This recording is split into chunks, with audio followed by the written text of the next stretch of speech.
welcome to Mind Unlocked, the podcast where we challenge everyday thinking and explore the ideas that can reshape our world. I'm your host, Ava. Picture this. You're in a bustling coffee shop. Everyone's glued to their phones, a sea of faces illuminated by blue light. Couples snapping selfies, groups huddled in gossip, others swiping endlessly on dating apps. It's a familiar scene, right? But then there's one person. They're alone, earbuds in, lost in an audiobook. Philosophy, perhaps? While everyone else is chasing digital noise, this person is still, content. And according to some, that makes them the most dangerous person in that room. Dangerous? Why? That's the question that grabbed me, and it's what we're diving deep into today. Why does society seem so unnerved by someone who is genuinely comfortable in their own skin, who doesn't need that constant external buzz? To help us unravel this fascinating concept, I'm thrilled to welcome Dr. Elara Vance. Dr. Vance is a philosophical thinker and author whose work explores the intersection of ancient wisdom and modern life, particularly the power of introspection. Elara, thank you so much for joining us. Ava, it's a pleasure to be here. And that coffee shop scenario is the perfect starting point for a very important conversation. So let's jump right in. This idea of the dangerous loner, it sounds almost like a thriller movie title. It's true. It's because that individual, in their serene self-possession, unknowingly exposes a fundamental, perhaps uncomfortable truth about our social structures. Our society, in many ways, is built upon a collective sense of neediness. Neediness? Can you expand on that? I think many of us feel like we need connection. Absolutely. Genuine connection is vital. But I'm talking about a manufactured neediness. Think about it. Advertisements constantly tell us we're lacking something that their product can provide. Social media platforms thrive on our desire for validation, likes, shares, followers. Dating apps promise to fill a void. Self-help gurus often operate on the premise that you are somehow incomplete. The underlying message is pervasive. You need this. You need them. You need more to be whole, to be happy. When you put it that way, it's like a constant background hum we've all gotten used to. So the person in the coffee shop. Exactly. That person represents a crack in that foundation. They aren't overtly seeking, they aren't desperately consuming, they aren't performing for an external audience. Their contentment comes from within, and that self-sufficiency is profoundly threatening to a system that relies on everyone feeling like they need something external to be okay. So we label them lonely, antisocial, weird. It's a defense mechanism in a way. Wow. That's a powerful reframing. So this isn't a new fear, is it? This societal discomfort with the self-contained individual. Not at all. Centuries ago, figures like the Roman Emperor Marcus Aurelius and the philosopher Friedrich Nietzsche, despite their vastly different lives, converged on this very truth. Marcus Aurelius, arguably the most powerful man in the ancient world, wrote in his private journals, his meditations, all cruelty springs from weakness. Here was a man who commanded legions, yet his evenings were often spent in solitary reflection, questioning his own mind. So even an emperor sought that internal strength through solitude. Precisely. And then you have Nietzsche, centuries later, who famously declared, "The individual has always had to struggle not to be overwhelmed by the tribe." Both understood in their own ways that the person who can truly be alone with their thoughts is the person who can think for themselves. And independent thought, Neva, has always been seen as dangerous for those who prefer conformity. Dangerous as hell, as the saying goes. So let's delve into the psychology here. What's actually going on in the mind of someone who chooses this path of solitude over constant social validation? It's a fascinating internal landscape. Firstly, they've achieved a degree of freedom from what I call approval addiction. While many are caught in the cycle of posting, checking for likes, seeking that fleeting dopamine hit from online affirmation, this individual has cultivated self-respect that isn't tethered to external metrics. That's a big one. That little dopamine hit is so addictive. It's like they've consciously opted out of that race. They have. Secondly, they've learned to sit with discomfort. Most people, if left alone with their thoughts for even a few minutes, instinctively reach for their phone. Why? Because silence, true silence, often reveals the parts of ourselves we'd rather not confront. But the person comfortable in solitude has, metaphorically speaking, made friends with their demons. They've had those challenging 3 a.m. conversations with themselves, faced their fears and insecurities, and emerged with a deeper understanding and resilience. I'm slightly awed. That sounds like a superpower in today's noisy world, to be able to just be with yourself, warts and all. It truly is. And thirdly, and this is crucial, they can't be easily manipulated. When you don't need others for validation, the threat of rejection loses its power. You can't be bought with popularity or silenced by social pressure. Your compass is internal. This brings us back to Marcus Aurelius. You mentioned his evening reflections. How did that practice contribute to this strength? Aurelius engaged in what he called the discipline of desire. It wasn't just journaling. It was rigorous mental training. He would ask himself, what did I want today that I didn't truly need? What did I fear that was ultimately outside my control? In what ways did I seek approval that might have compromised my values?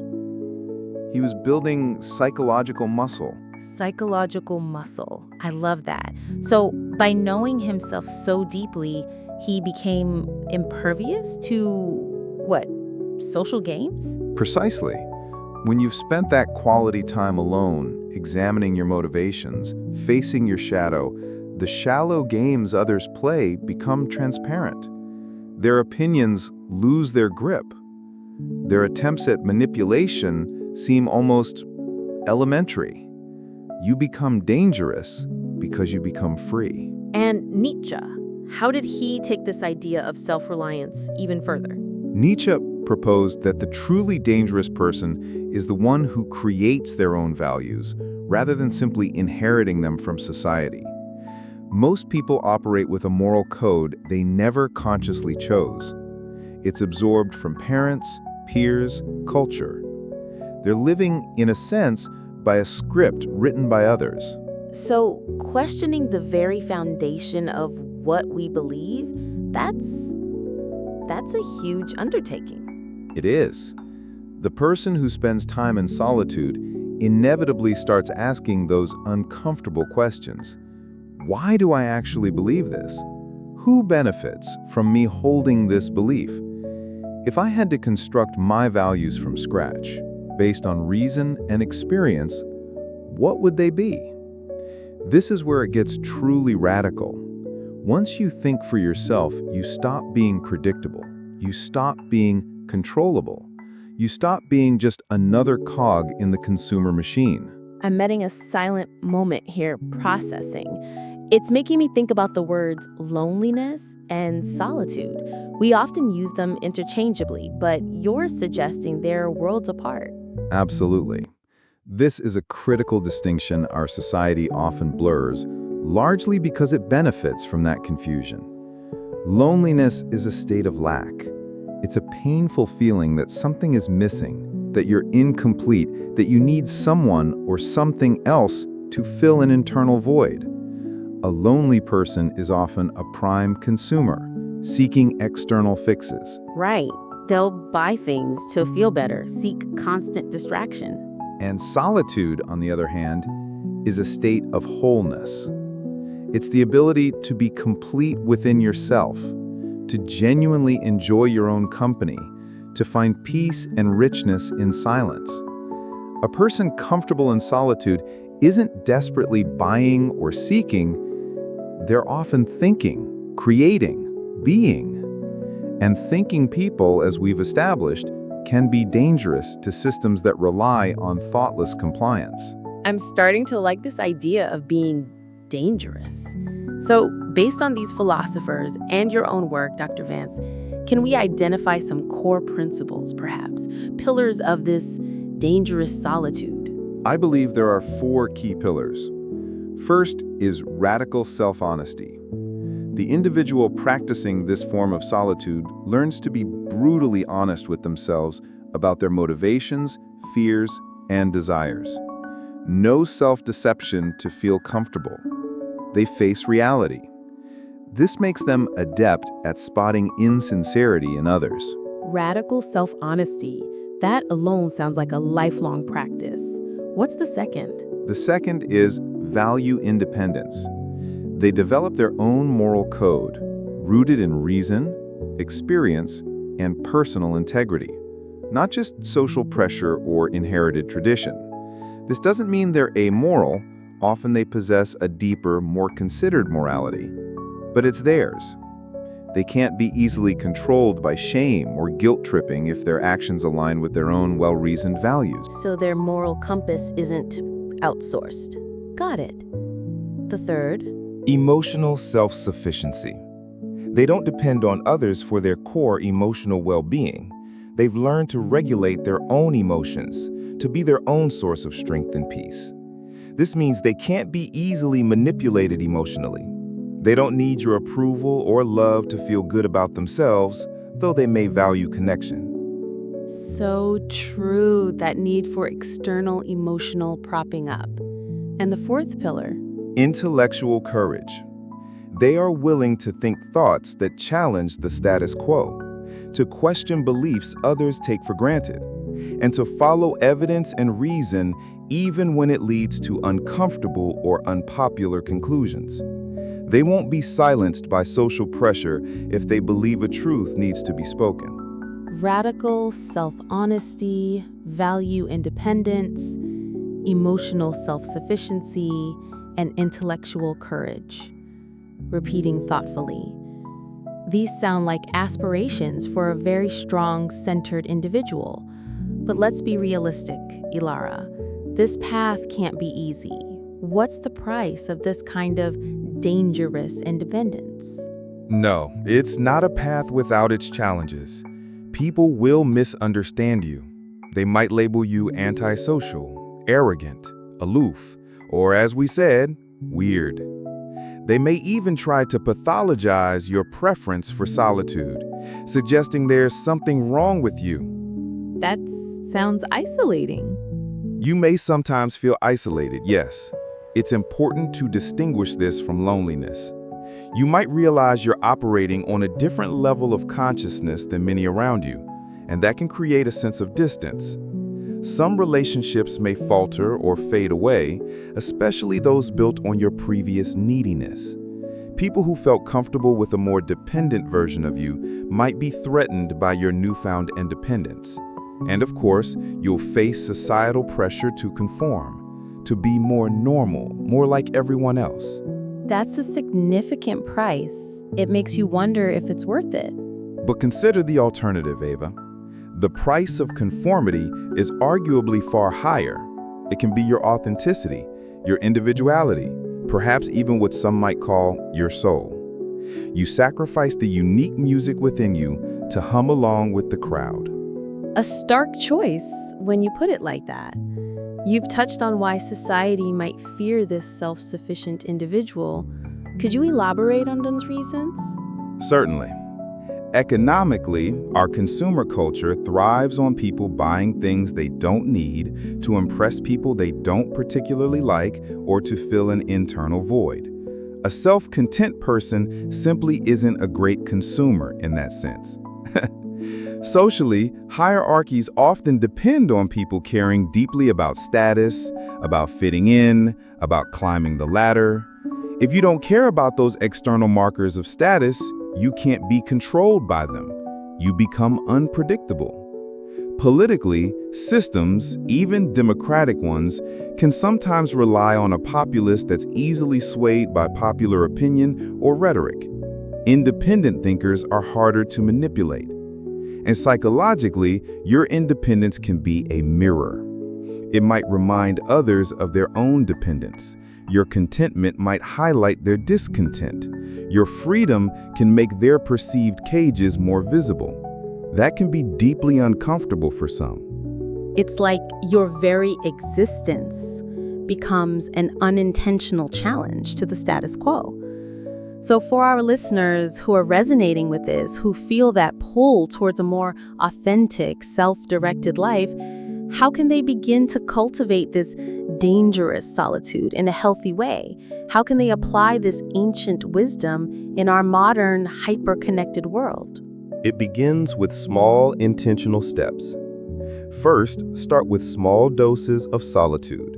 No phone, no music, no podcasts, present company accepted eventually.